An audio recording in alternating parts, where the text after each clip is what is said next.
रोज एक नई कहानी देखने के लिए चैनल को सब्सक्राइब करें और बेल आइकन दबाना ना भूलें। किंजल की सोना, मोना, केशा, विधि और इति नाम की 5 बहुएं थी। पांचों की पांचों घर के सभी कामों में कुशल थी, पर पांचों ही बहुओं में एक कमी थी और वो ये कि पांचों की पांचों गंजी थी। पर पांचों की पांचों एक दूसरे से इस बात को छुपा कर रखती थी और अपनी सास से भी। ऐसे ही एक दिन किंजल सुबह सुबह तैयार होकर सोफे पर बैठी थी। तभी वहाँ उसकी पांचों बहुएं आकर उससे कहती हैं, अरे माँ जी, आप सुबह सुबह रेडी होकर कहाँ जा रही हैं? माँ जी, आज कोई किटी पार्टी है क्या? अरे नहीं बहू, मैं रेडी होकर तुम्हारा इंतजार कर रही थी। हमारा इंतजार? पर क्यों माँ जी? अरे हमारे बड़े बाजार में नया पार्लर खुला है, द ग्लैम पॉइंट, वहीं जा रहे हैं हम सब। पर क्यों माँ जी, वहाँ क्यों जाना है? हाँ जी माँ जी, अभी कुछ दिन पहले ही तो हम सब ने फेशियल करवाए हैं, तो आज फिर से वहाँ क्यों जाना है?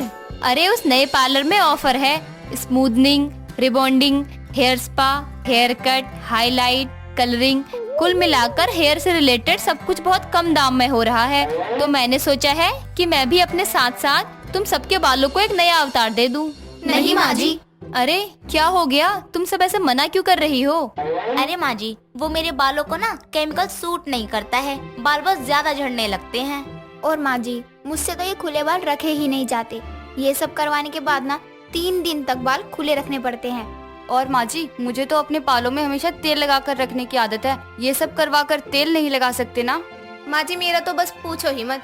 मैं शैम्पू भी बदल कर लगा लूँ ना तो जुएं हो जाती हैं। ये लगाकर तो मैंने पागल ही हो जाना है। माँ जी, मुझे पसीना बहुत आता है सर में, अगर ये सब करवाया तो पसीने में ही सब खराब हो जाएगा।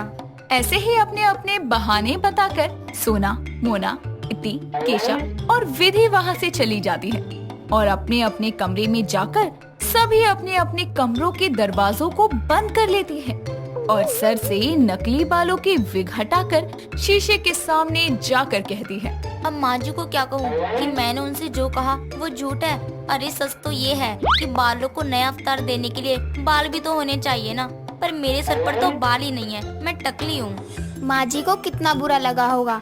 हम सभी ने उनके साथ जाने से मना कर दिया, पर मुझे समझ नहीं आया कि मैं तो इसलिए नहीं गई क्योंकि मैं टकली हूँ, बाकी सब तो जा सकते थे। अब माँ जी को सच कहूँ तो कैसे कहूँ कि माँ जी, मैं बालों को नया अवतार नहीं दे सकती हूँ, क्योंकि मेरे सर की खेती तो शादी से पहले उजड़ गई है। अब तो बस समतल जमीन है जिस पर हर दिन मैं नकली फसल लगाती हूँ। माँ जी हमेशा हम सबके बारे में इतना सोचती हैं और आज हम सभी ने उनको ना कह दिया। माँ जी को कहीं शक ना हो गया हो और वो कहीं एक एक के बाल पकड़कर देखने लगी तो बाकी सब तो बच जाएंगी, पर मैं फंस जाऊंगी। मेरे टकलेपन का राज सभी के सामने आ जाएगा। हे भगवान, जैसे तूने आज तक मेरा साथ दिया है वैसे ही आगे भी देना। माँ जी को कभी पता मत चलने देना कि जरूरत से ज्यादा केमिकल प्रोडक्ट लगाने की वजह से मेरे पहले ही बाल झड़ चुके हैं और मैं गंजी हो चुकी हूँ। अब क्या मैं अपने टकले सर पर स्मूथनिंग करवा लूँ? ऐसे ही पांचों बहुएं अपने दिल का हाल खुद से ही बयान करती है। वक्त गुजरता है और पांचों बहुएं एक दूसरे से अपने टकलेपन का राज छुपाती रहती है, जबकि वो इस बात से बेखबर थी कि वो सभी गंजी हैं। यूं ही दिन कटते हैं और एक दिन पांचों बहुएं रसोई में काम कर रही थी। तभी विधि सोना से कहती है, अरे सोना दीदी, आपसे एक बात पूछूं क्या? हाँ हाँ, क्यों नहीं, क्या हुआ? दीदी, आप अपने बालों में क्या लगाती हो? आपके बाल इतने घने हैं, मुझे भी बता दो। क्या पता दीदी के नक्शे कदम पर चलकर मेरे सर पर भी बाल लहराने लग जाए। मैं तो कुछ भी नहीं लगाती हूँ। अब मैं उसे क्या कहूँ कि जिसे ये सोना समझ रही है, असल में वो सोने की नकल पीतल है जो बस सोने जैसा दिख रहा है पर सोना है नहीं। दीदी फिर भी कुछ तो लगाती होगी ना? हाँ वही, बस सरसों का तेल और आयुर का शैम्पू, हमेशा से वही लगाती आ रही हूँ, कभी बदला ही नहीं। क्या सच में? दीदी फिर तो मैं यही शैम्पू लगाया करूँगी ताकि मेरे बाल भी और अच्छे हो जाएं। चलो विधि के बहाने ही सही, मुझे भी पता चल ही गया कि अब अपने गंजे सर पर बाल कैसे लाने हैं। बस अब तो ऐसे ही फॉलो करना है मुझे सोना दीदी को। ऐसे ही पांचों रसोई में खड़ी होकर बातें कर रही थी, साथ ही साथ काम भी कर रही थी और अपनी अपनी हकीकत को छुपाते हुए अपने अपने टकले सर पर बाल लाने के उपाय खोज रही थी, पर किसी का भी उपाय कोई काम नहीं आता और पांचों में से किसी के भी सर पर बालों की खेती नहीं लहराती। वहीं किंजल जब भी अपनी बहुओं को बालों से जुड़ा हुआ कोई भी काम करने को कहती तो उसकी सारी बहुएं एक एक करके बहाने बनाना शुरू कर देती, जिस वजह से कहीं ना कहीं किंजल को अपनी बहुओं पर शक होने लगा था। और एक शाम वो खुद से कहती है, कुछ तो बात है जो मेरी बहुएं मुझसे छुपा रही है, और वो बात इनके बालों से ही जुड़ी है, पर समझ नहीं आ रहा है कि क्या बात है। अब इन सब का सच बाहर लाने के लिए मुझे ही कोई तरकीब लगानी होगी। अगली सुबह किंजल घबराई हुई घर आती है और सोफे पर बैठकर जोर जोर से रोने लगती है। तभी वहाँ उसकी पांचों बहुएं आकर सवाल करती हैं। क्या हुआ माँ जी, आप रो क्यों नहीं हैं? अरे बेटा, हम बर्बाद होने वाले हैं, इसीलिए रो रही हूँ। पर क्यों माँ जी, क्या हुआ है? साफ साफ कहो ना। जी माँ जी, आप ऐसे रोती रहेंगी तो हमें कैसे पता चलेगा कि क्या बात है? माँ जी खुद को संभालो और बताओ क्या बात है। अरे बेटा, बात ये है कि हमारे परिवार पर एक बुरा संकट मंडरा रहा है। उसी का उपाय करवाने के लिए मैं मंदिर गई थी, पंडित जी के पास। तो क्या हुआ माँ जी, पंडित जी ने उपाय नहीं बताया क्या? बताया है बेटा, और उपाय ये है कि हम सभी को अपना मुंडन करवाना होगा, तभी हमारे घर पर आई हुई मुसीबत टल सकती है, नहीं तो हम सबकी जान चली जाएगी और हम कुछ भी नहीं कर पाएंगे। किंजल की बात सुनकर इति, विधि, केशा, सोना और मोना के चेहरे की हवाइयाँ उड़ जाती है और वो एक दूसरे का चेहरा देखने लगती है। तभी किंजल कहती है, बहू, मैं जानती थी कि तुम सब ये सुनकर दंग रह जाओगी और कोई भी अपना मुंडन करवाने के लिए राजी नहीं होगी। अब हमें कोई नहीं बचा सकता, ये संकट हमें ले डूबेगा। माँ जी ये नहीं हो सकता है। जी माँ जी, जो आप कह रही हैं वो हो नहीं सकता, क्योंकि मुंडन करने के लिए सर पर बाल भी तो होने चाहिए, और यही चीज तो नहीं है हमारे पास। क्योंकि हम सब तो। इतना कहकर पांचों की पांचों अपने सर से अपनी नकली विग को हटाती हैं और अपना टकला सर लिए किंजल के सामने सर झुकाकर खड़ी हो जाती है। ये देखकर किंजल मुस्कुराती है और अपने सर से नकली बालों की विग हटाकर कहती है, बहू, तुम सभी ऐसी नहीं हो। देखो, मैं भी तुम लोगों की तरह ही टकली हूँ। फर्क ये है, आज तक जैसे तुम मुझसे और खुद एक दूजे से ये बात छुपा रही थी, वैसे ही मैंने भी छुपा कर रखा, और ये बात हम सबके बीच रहेगी कि मेरी 5 टकली बहुओं के साथ मैं भी टकली हूँ। और अभी ये जो सब मैंने कहा था वो झूठ कहा है, ताकि तुम सबका सच जान सकूं। माँ जी आप सच में बहुत अच्छी हैं। हम सब बहुत डर गए थे कि कहीं आप हमें घर से बाहर ना निकाल दें। जी माँ जी, हमें लगा पता नहीं आप क्या सोचेंगे हमारे बारे में, पर आज पता चला कि हम सब एक जैसे ही हैं। फिर भी हम एक दूसरे से छुपाकर खुद को बेहतर साबित कर रहे थे। जबकि ऐसा नहीं है, बेहतर इंसान वही है जो अपनी कमी को खुद स्वीकार कर लेता है, ना कि हम पागलों की तरह उसे अपनी कमजोरी समझता है। ऐसे ही आखिरकार सभी की सच्चाई एक दूसरे के सामने आती है। साथ ही किसी को भी किसी से कोई शिकायत नहीं होती। टीना एक शरारती और डबल मीनिंग बातें करने वाली लड़की थी। उसको अपनी बातों को उल्टा बोलकर बड़ा मजा आता था। एक शाम वो अपने घर के सोफे पर बैठकर टीवी देख रही होती है। तभी उसकी माँ ज्योति आकर उसे बोलती है, अरे शर्म कर ले, शादी होने वाली है तेरी, पूरा दिन ऐसे पड़ी रहती है, कोई काम ही सीख ले। माँ, मुझे सब पता है, शादी के बाद ससुराल में सबको कैसे खुश रखना है। अच्छा बता जरा, कैसे खुश रखेगी? सिंपल, राजन की भूख मिटाऊंगी और सासू माँ के दबाऊंगी। शर्म नहीं आती ऐसी बातें करते हुए? अरे क्या गलत बोल दिया मैंने? राजन जी को अच्छा अच्छा खाना बना कर दूंगी, जिससे उनकी भूख मिटेगी, और अपनी सासू माँ के पैर दबाऊंगी तो वो खुश हो जाएगी। तो साफ तरीके से बोला करना।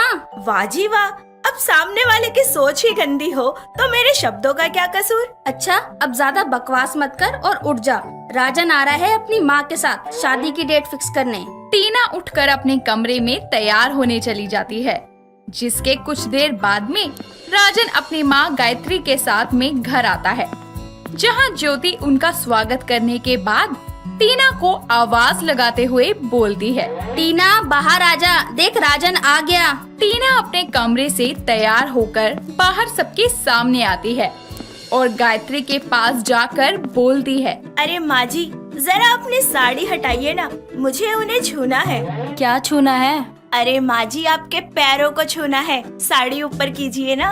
अच्छा तो सही तरीके से बोल लेना बेटा, अब तू हमारे घर की बहू बनने वाली है। हाँ, माँ ने सही कहा, और टीना, हम यहाँ शादी की तारीख फिक्स करने ही आए हैं। हाँ हाँ, जानती हूँ आपको शादी की जल्दी क्यों है, क्योंकि आप भी डालना चाहते हैं।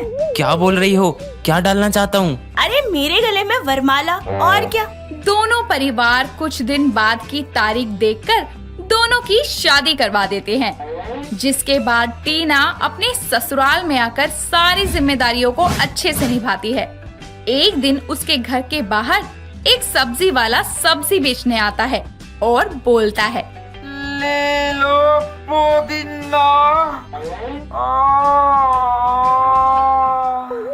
सब्जी वाले की आवाज सुनकर टीना अपनी सास को बोलती है, माँ जी, बाहर वो आया है, आओ ले लो।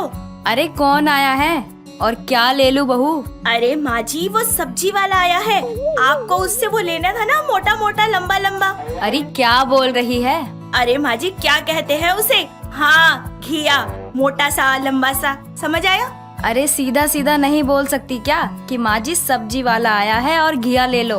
अरे मैं तो सही बोलती हूँ माँ जी, वो बस नाम याद नहीं आ रहा था ना, इसलिए शब्द थोड़े इधर उधर हो गए मेरे। शाम होने पर टीना रसोई में खाना बना रही होती है। तभी राजन ऑफिस से आकर उसको आवाज लगाते हुए बोलता है, टीना, पानी लाना, बहुत प्यास लगी है। अरे अंदर आके ले लो, मैं काम कर रही हूँ। अरे यार ले आओ ना, मेरे से खड़ा नहीं हुआ जा रहा। टीना पानी लाकर राजन को देते हुए बोलती है, इतने थक गए? अगर अभी मैं आपसे वो करने को कहूँ फिर क्या करोगे? क्या करने के लिए? अरे घूमने जाने के लिए बाबा। अरे यार तुम सही से बोला करो जो बोलना है। और रही बात घुमाने की, तो अभी तैयार हो जाओ, हम मूवी देखेंगे और मार्केट घूमेंगे। सच्ची राजन, तुम्हारा वो बहुत बड़ा है। अब क्या बड़ा है मेरी माँ? अरे दिल की बात कर रही हूँ, दिल। टीना और राजन तैयार होकर मूवी देखने जाते हैं, जहाँ से वापस आते वक्त वो मार्केट में घूम रहे होते हैं। तभी टीना को मार्केट में आइसक्रीम वाला दिख जाता है। ये देखकर वो राजन को लेकर आइसक्रीम वाले के पास जाती है और उसे बोलती है, भाई साहब, मैं दबा दूं आपका?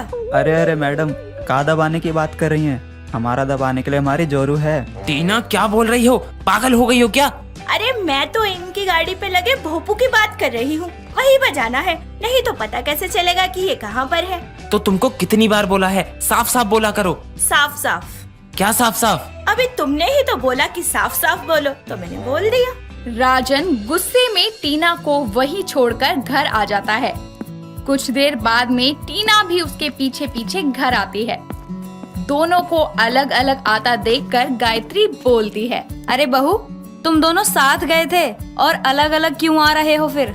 माँ जी अपने बेटे से ही पूछ लो, उनको बहुत जल्दी चढ़ जाता है। क्या चढ़ जाता है? गुस्सा माँ जी, और क्या। फालतू में मुझे बीच रास्ते में छोड़कर आ गए। ऐसा नहीं है मेरा बेटा, जरूर तूने ही कुछ किया होगा, जब भी वो तुझे छोड़कर यहाँ अकेला आ गया। तू छोड़, मैं उससे ही पूछ लूंगी।